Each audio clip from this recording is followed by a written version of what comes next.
ketika seseorang itu pun sudah hamil, itu dianjurkan ya, atau disunahkan untuk berdoa.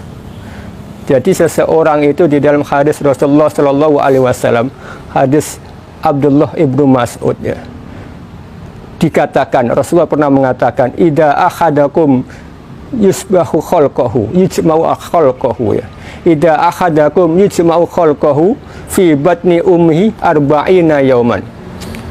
Jadi seseorang atau awal mula anak atau bayi itu dikumpulkan di dalam kandungan ibu itu selama 40 hari berupa nutfah. Ada mengatakan nutfah itu adalah kumpulan antara sperma dan ovum, atau bisa dikatakan masih berupa mani, cairan. Kemudian 40 hari lagi menjadi alaqah. Alaqah itu segumpal darah. Kemudian 40 hari lagi berupa mudghah. Mudghah itu segumpal daging.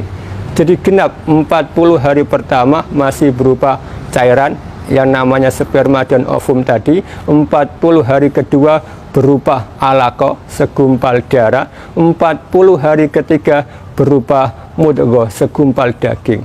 Jadi sebanyak atau selama 120 hari itu, atau sekitar 4 bulan. Kemudian ketika sudah 4 bulan, Rasulullah mengatakan, summa yursalu ilaihil malaku fayanfukhu fihi ruh. Kemudian ditiuplah ruh ke dalam janin tadi. Jadi janin tadi sempurna menjadi manusia ketika berusia 4 bulan atau 120 hari.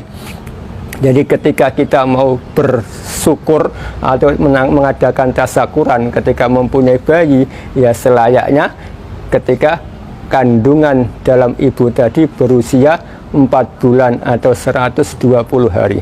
Tidak mengapa kita bersyukur kepada Allah, diberi oleh Allah calon anak tadi. Yang penting tidak ditentukan makanannya harus gini, harus ada aksesoris begini, harus dipecah begini, harus dibaca begini. Itu yang nggak ada tuntunannya. Kita bersyukur kepada Allah, mungkin dengan membagi sembako ke anak-anak yatim, ke orang-orang miskin, ke panti-panti asuhan, mengundang orang-orang yang tidak mampu untuk datang ke rumah, kita bagi uang, kita bagi sembako. Ini nggak apa-apa bersyukur ketika kita punya atau kita mau mempunyai anak ketika kondisi hamil ya. Yang penting tidak ditentukan harus tanggal ini, masakannya harus begini, harus ada aksesoris gini, harus rasa manis, harus rasa pedas. Ini yang tidak ada ketentuannya.